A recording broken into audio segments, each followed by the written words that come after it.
Oke Arif, silakan. Eh, Sebelumnya makasih buat kesempatannya. Di sini tadi teman-teman udah bawain materi yang kompleks-kompleks banget nih secara teknikalnya. Di sini gue cuma mau bawain materi dasar aja mengenai QA itu apa sih, seperti itu. Mungkin kalau dari tim tech sendiri udah familiar banget kan dengar QA itu apa sih.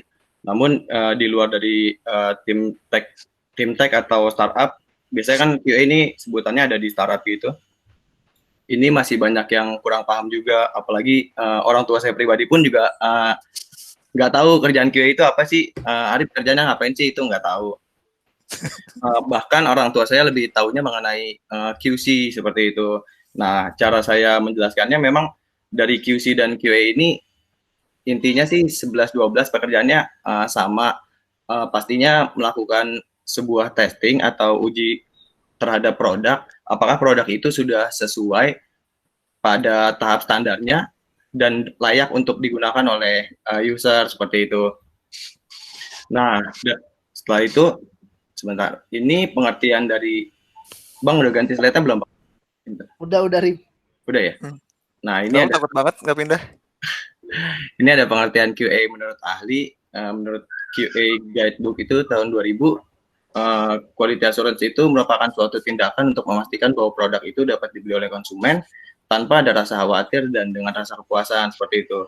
Nah, kalau di IT sih simpelnya QA memastikan sebuah produk atau fitur itu bebas bug lah atau nggak ada isu gitu.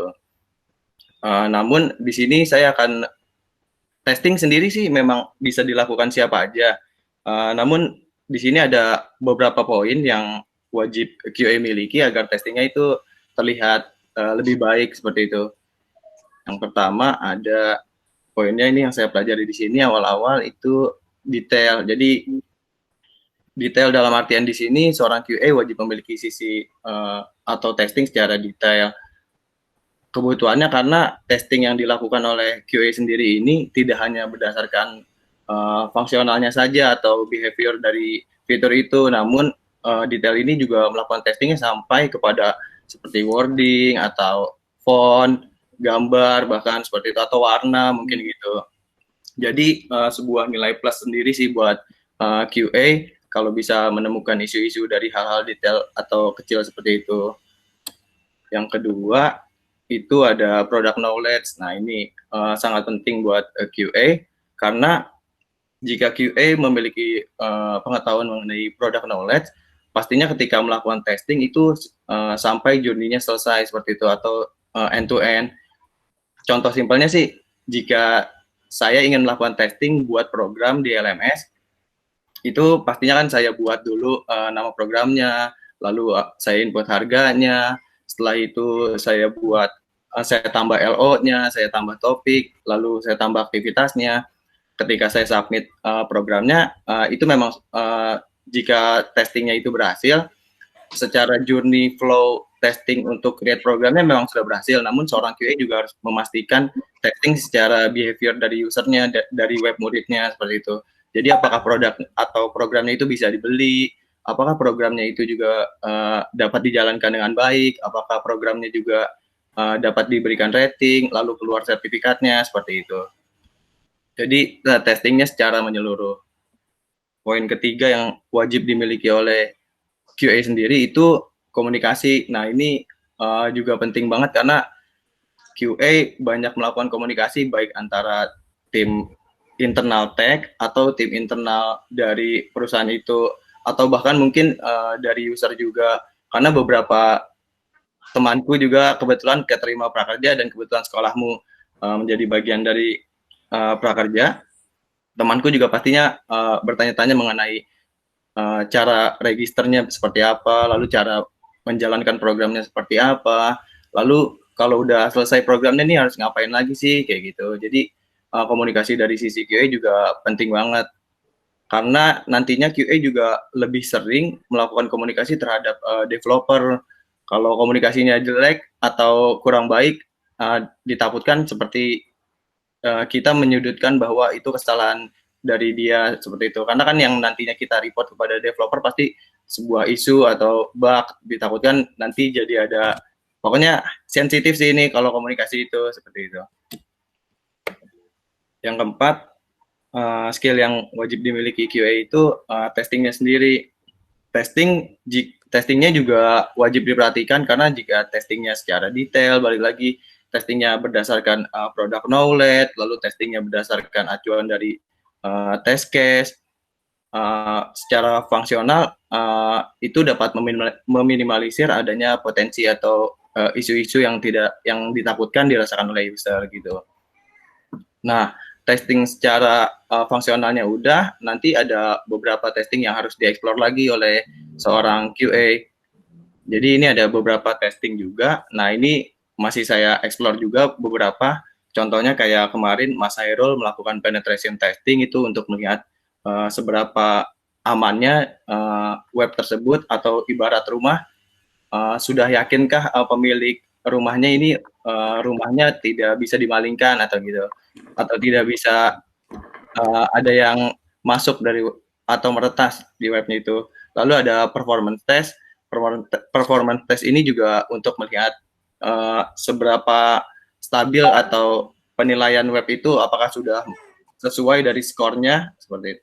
Lalu ada stress test juga untuk melihat kekuatan web itu, apakah jika saya akses dengan 2000 user dalam waktu dekat itu impact-nya seperti apa, kayak gitu. Nah, nanti juga saya akan melakukan automation testing setelah ini.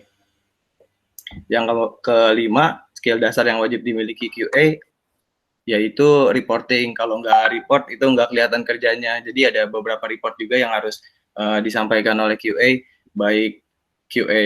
baik report secara summary testing atau report bug kepada developer. Jadi sebentar. Setelah ini saya akan memandu untuk pembuatan test case. Udah kelihatan belum? Udah Rik. Udah.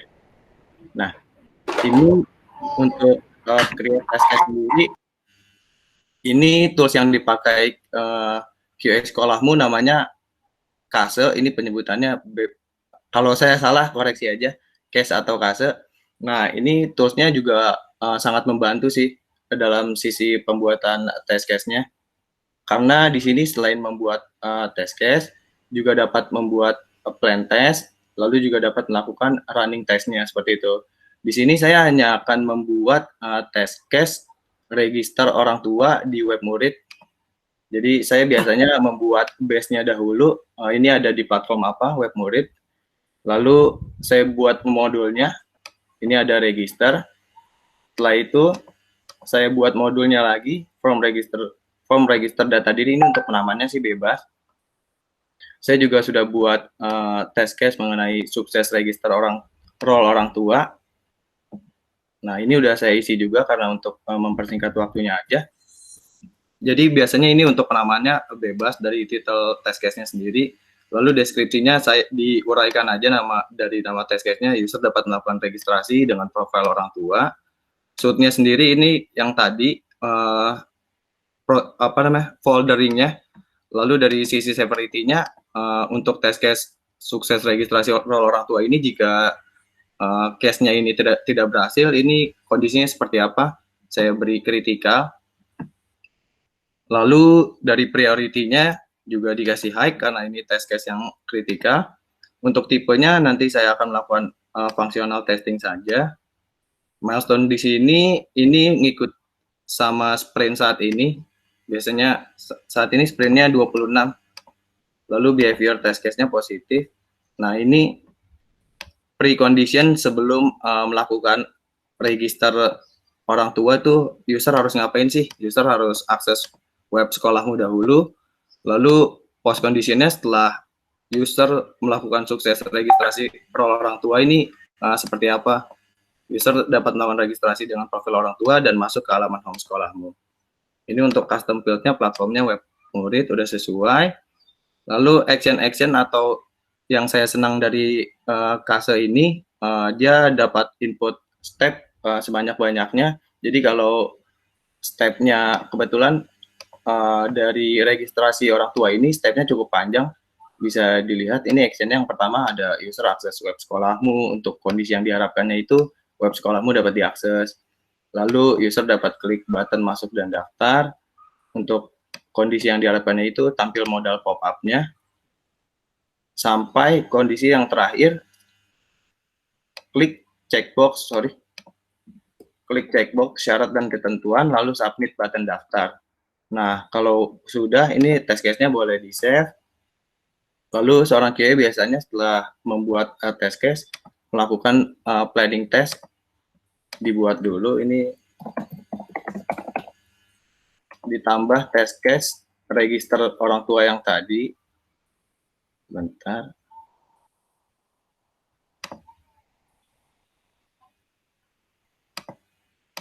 Ini kalau udah ditambah, udah dibuat plan testnya, itu tinggal dijalanin di test run-nya.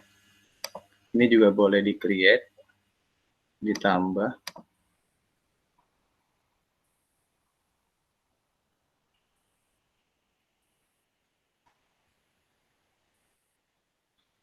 Sebentar.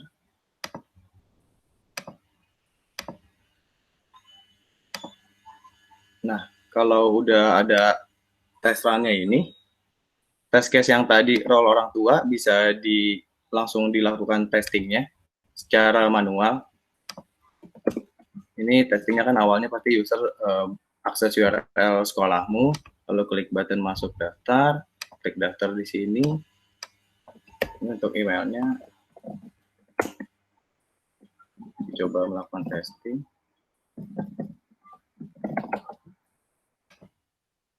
Untuk profilnya orang tua, input nomor telepon, password.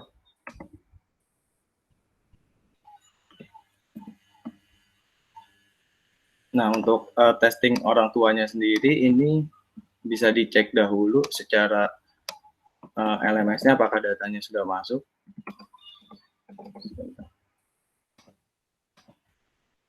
Biasanya melakukan testingnya sampai dicek kembali. Nah, ini untuk datanya udah masuk, registernya juga,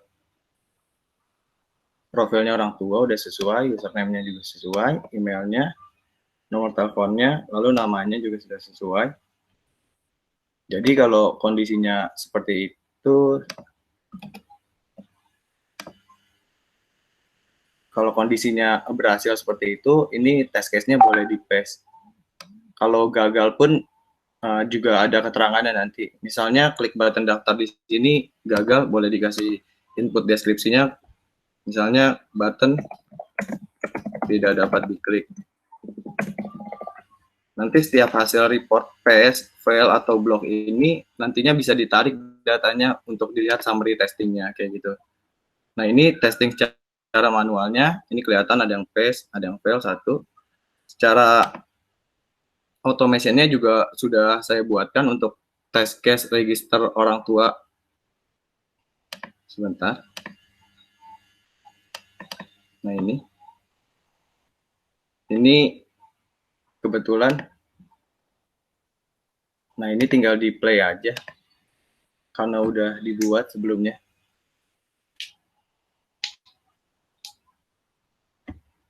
Ini untuk kursornya atau pointernya tidak saya gerak-gerakkan.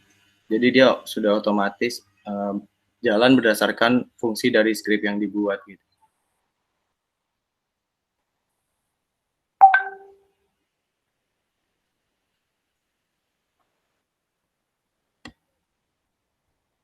Kayak gitu. Intinya sih testing secara manual ataupun automation sama pentingnya dalam proses development menurut saya. Di mana tujuan dari keduanya itu memastikan sebuah produk itu bebas dari bug. Nah, mungkin itu aja sih teman-teman yang bisa saya bagiin. Kalau ada yang mau ditanyain boleh.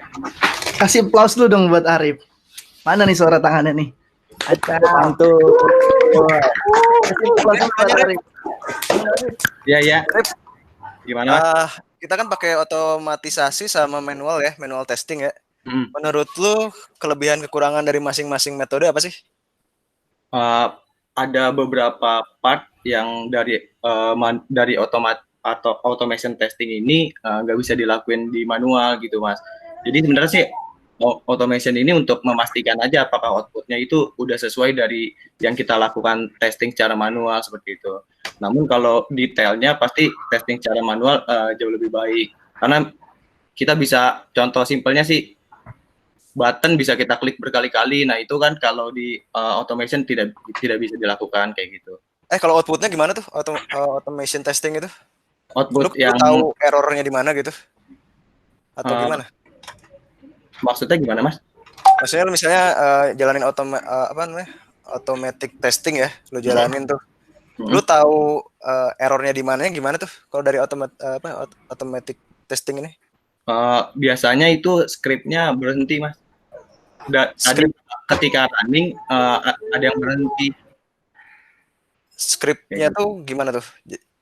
Jadi proses running testingnya itu nggak berhenti aja gitu. Misalnya kalau tadi saya gagalnya ketika submit button, itu dia nanti berhenti aja, nggak sampai masuk ke halaman home kayak gitu.